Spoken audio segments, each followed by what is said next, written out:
Assalamualaikum warahmatullahi wabarakatuh. Bertemu lagi dengan saya Hairunisa di minggu yang ke-14 di mata kuliah ET 3100 Medan Elektromagnetik 2. Nah, di minggu yang lalu kita telah belajar bumbu gelombang dan juga mode propagasi TM.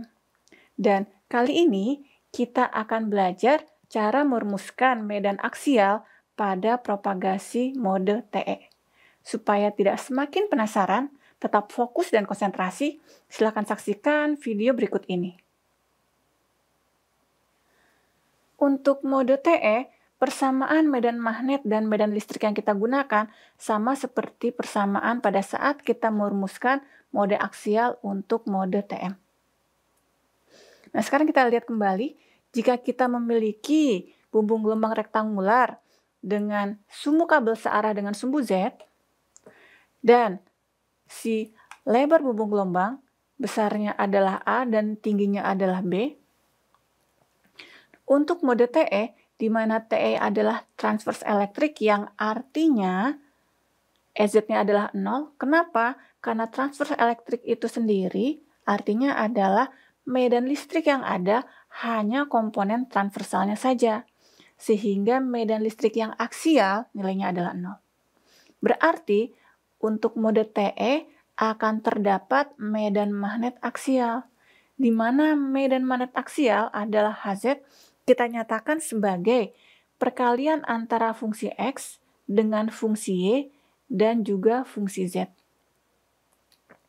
Kita masukkan Hz ini ke dalam persamaan Helmholtz, di mana di sini saya tuliskan kembali bahwa persamaan Helmholtz menyatakan operator Laplacian untuk komponen yang transversal ditambah konstanta propagasi kuadrat ditambah omega kuadrat dikalikan mu kali epsilon dikalikan dengan Hz sama dengan 0. Dari proses ini sama seperti yang pernah kita lakukan minggu lalu pada saat kita merumuskan medan aksial untuk mode TM, akan kita dapatkan bahwa fungsi dari X yang diturunkan 2 kali dan dibagi dengan diri dia sendiri, ditambah fungsi dari Y yang diturunkan 2 kali dan juga dibagi oleh dirinya sendiri, ditambah konstanta propagasi kuadrat, ditambah omega kuadrat dikalikan mu kali epsilon, besarnya sama dengan 0.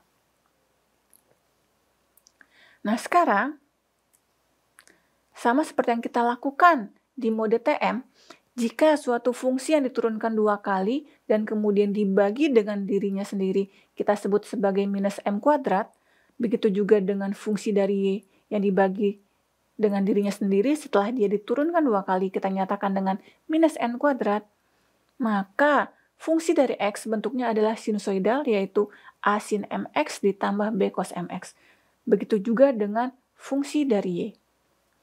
Dari sini, maka akan kita dapatkan bentuk dari persamaan Helmholtz bahwa minus m kuadrat dikurangi n kuadrat ditambah gamma kuadrat tambah omega kuadrat kali mu kali epsilon sama dengan 0, dan ini adalah persamaan Helmholtz yang kita dapatkan.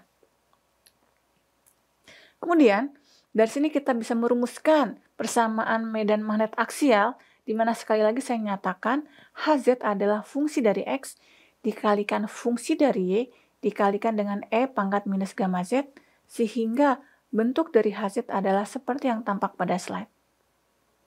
Dan langkah selanjutnya, kita harus mencari nilai A, B, C, D, juga M besar dan N besar.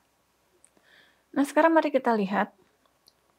Pada saat kita merumuskan persamaan medan aksial pada mode TM, kita menggunakan syarat batas. Di mana syarat batas menyatakan bahwa medan listrik yang tangensial terhadap konduktor besarnya adalah 0. Dan kita lihat di bidang X sama dengan A, kita lihat ada EZ, di mana EZ ini adalah tangensial terhadap konduktor, berarti di bidang X sama dengan A, EZ sama dengan 0. Begitu pula di bidang atas ini, di mana bidang atas ini merupakan bidang Y sama dengan B, Di sini bisa kita lihat bahwa EZ adalah tangensial terhadap konduktor, berarti EZ sama dengan 0 pada bidang Y sama dengan B, dan juga bidang Y sama dengan 0. Ini adalah syarat batas yang kita pergunakan. Tapi sekarang kita pikirkan kembali, yang kita bahas adalah mode TE, di mana pada mode TE, nilai medan listrik yang aksial alias EZ selalu 0. Berarti EZ selalu 0 itu bukan hanya di konduktor, tapi di dalam bumbung gelombang nilai EZ juga sama dengan 0. Sehingga kita tidak bisa menerapkan syarat batas seperti pada saat kita menggunakan syarat batas untuk mode TM. Jadi sekarang pertanyaannya, bagaimana syarat batasnya? Nah sekarang, bagaimana kita menerapkan syarat batas yang harus kita gunakan untuk merumuskan medan magnet aksial untuk mode TE? Sekarang kita perhatikan, bidang konduktor yang saya beri warna abu-abu ini adalah bidang konduktor X sama dengan A. Pada bidang X sama dengan A ini terdapat EZ yang tangensial terhadap konduktor, tapi selain itu terdapat juga medan listrik di arah EY yang juga tangensial terhadap konduktor. Di mana EY ini pada bidang X sama dengan A maupun X sama dengan 0, besarnya adalah 0. Dan syarat batas itulah yang kita pergunakan. Jadi sekarang ada dua syarat batas. EY di bidang X sama dengan 0 dan di bidang X sama dengan A besarnya adalah 0. Selanjutnya, kita perhatikan bidang yang berwarna ungu ini. Pada bidang yang berwarna ungu ini alias bidang Y sama dengan B, terdapat EZ yang tangensial terhadap konduktor dan juga terdapat EX yang posisinya juga tangensial terhadap konduktor. Oleh karena itu, untuk bidang Y sama dengan 0 dan di bidang Y sama dengan B, kita gunakan syarat batas yang menyatakan EX sama dengan 0 pada bidang Y sama dengan 0 dan Y sama dengan B. Dan 4 syarat batas inilah yang kita gunakan untuk mendapatkan nilai A, B, C, D, juga M besar dan N besar. Pertanyaannya adalah, bagaimana caranya? Karena yang kita miliki adalah HZ, bukan EX, bukan EY. Untuk mencari EY dan EX dapat kita gunakan persamaan sebagai berikut, di mana persamaan ini kita dapat pada saat kita merumuskan cara mencari medan yang transversal dengan menggunakan data medan yang aksial. Untuk mode TE, di mana EZ sama dengan 0, kita dapatkan bahwa EY besarnya adalah 1 dibagi gamma kuadrat ditambah omega kuadrat dikalikan mu kali epsilon, dikalikan dengan J omega mu, dikalikan dengan HZ yang diturunkan terhadap X. Sehingga dengan memasukkan nilai HZ, jika HZ diturunkan terhadap X akan kita dapatkan bentuk seperti ini. Dan ini adalah fungsi dari Y yang tidak berubah, dan ini adalah fungsi dari Z juga tidak berubah. Kemudian, kita terapkan syarat batas yang pertama, yang menyatakan bahwa EY sama dengan 0 pada saat X sama dengan 0. Dengan memasukkan nilai X sama dengan 0 ke persamaan ini, akan kita dapatkan cos 0 adalah 1, dan sin 0 adalah 0, sehingga EY bentuknya menjadi seperti yang tampak pada slide. Nah, sekarang EY pada saat X sama dengan 0, besarnya harus sama dengan 0. Pertanyaannya adalah, bagian mana pada persamaan EY ini yang menyebabkan nilainya adalah 0? Yang pasti bukan bagian yang sebelah sini, juga bukan fungsi dari Z, bukan fungsi dari Y. Nah, berarti sekarang yang mana? Nilai M besar atau A? Jawabannya adalah A. Karena kalau kita nyatakan M besar sama dengan 0, berarti fungsi sinusoidal pada fungsi X akan hilang. Sekarang, setelah kita menentukan bahwa nilai A sama dengan 0, maka kita dapatkan persamaan medan magnet yang aksial untuk mode TE adalah seperti yang tampak pada slide. Kemudian, kita hitung nilai EX dengan menggunakan persamaan ini.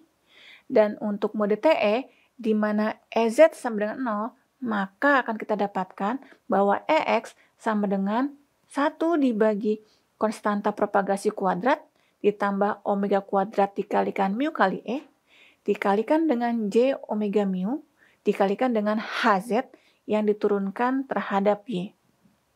Sekarang,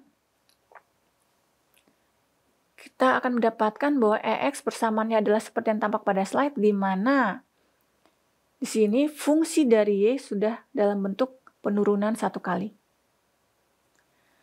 Kemudian, kita terapkan syarat batas yang ketiga, yang menyatakan bahwa EX sama dengan 0 pada saat Y sama dengan 0. Dengan memasukkan nilai Y sama dengan 0 ke persamaan ini, akan kita dapatkan cos 0 sama dengan 1 dan sin 0 sama dengan 0. Sehingga EX pada saat Y sama dengan 0, persamaannya adalah seperti yang tampak pada slide. Dan itu sama dengan 0. Pertanyaan berikutnya adalah, bagian mana yang menyebabkan persamaan ini sama dengan 0? Ternyata adalah C. Kenapa? Karena fungsi dari X tidak mungkin 0, fungsi dari Z tidak mungkin 0, dan B tidak boleh 0. Kenapa? Kalau B 0 setelah A adalah 0 berarti HZ pasti 0. Jadi sekarang pertanyaannya adalah C besar atau N besar? Kalau N besar kita pilih 0, maka fungsi dari Y bentuknya bukan sinusoidal. Berarti pasti adalah C yang menyebabkan persamaan EX menjadi 0. Nah, sekarang EY besarnya adalah seperti yang tampak pada slide. Dengan menggunakan syarat batas, di mana EY sama dengan 0 pada saat X sama dengan A, dengan kita memasukkan nilai A di sini, akan kita dapatkan persamaan seperti yang tampak pada slide. Dan sekarang pertanyaannya adalah, komponen manakah pada persamaan EY ini yang menyebabkan harganya menjadi 0? Yang pasti bukan fungsi dari Z, bukan fungsi dari Y, tidak boleh D, tidak boleh B, karena kalau B atau D 0, maka HZ pasti 0. Berarti yang menyebabkan persamaan ini adalah 0 adalah sinus M besar kali A. Artinya, nilai M besar kali A adalah kelipatan dari V, di mana M besar kali A bisa kita nyatakan dengan M kecil kali V, di mana M adalah bilangan bulat. Berarti sekarang M besar sama dengan MV per A, di mana M kecilnya adalah 0, 1, 2, dan selanjutnya.